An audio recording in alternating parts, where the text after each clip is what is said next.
Hey folks, Ward 6 Councilmember Charles Allen here. We just stepped off the dais from our legislative session today. The agenda was a relatively light day, but we actually had two very significant and major things that I wanted to talk about. The first is the land transfer for the RFK Stadium site. This is the transfer from the federal government now to the district, and I think it's something that DC has long deserved because we, the district, need to be able to help shape what the future of this site's going to be. Rarely does a city get to have this much space, 175 acres, to help think about how to build more city.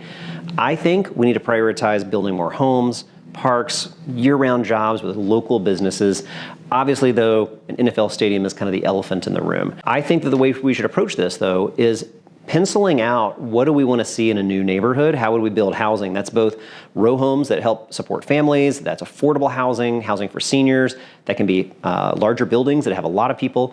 What are the grocery stores and retail and other businesses there? And then after we build all those things out, then let's pencil in what does a stadium look like and the tens of thousands of parking spots that have to come with it.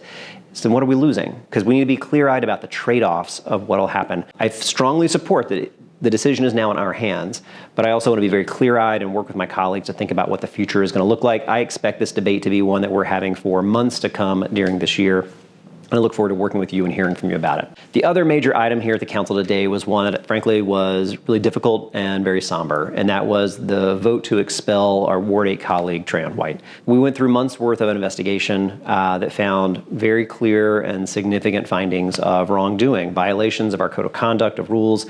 He is entitled, of course, to be in court and be able to have his defense on the criminal charges of bribery, but we cannot look the other way. We have a duty and an obligation to be able to hold each other accountable at the council, and I think the very trust in elected officials, the very trust in government, the trust in the council was at stake today. And so we unanimously voted to expel a colleague. It is the first time that has ever happened in the history of the District of Columbia. It's a very serious and somber occasion. I'm sad and disappointed that it came to that, but it was a duty and responsibility that we had to have for the actions that really impact all of us here at the district and the whole city. Now, what comes next for Ward 8 is that the Board of Elections will certify that there is a vacancy. They will schedule a special election, likely to come in many months, and then we will have a new colleague come from Ward 8 and join us on the council. In the interim, it's actually, I think, a responsibility of all of ours to help make sure that Ward 8 residents have representation, that we're working hard no matter which ward we're from. We recognize that they don't have a council member right now,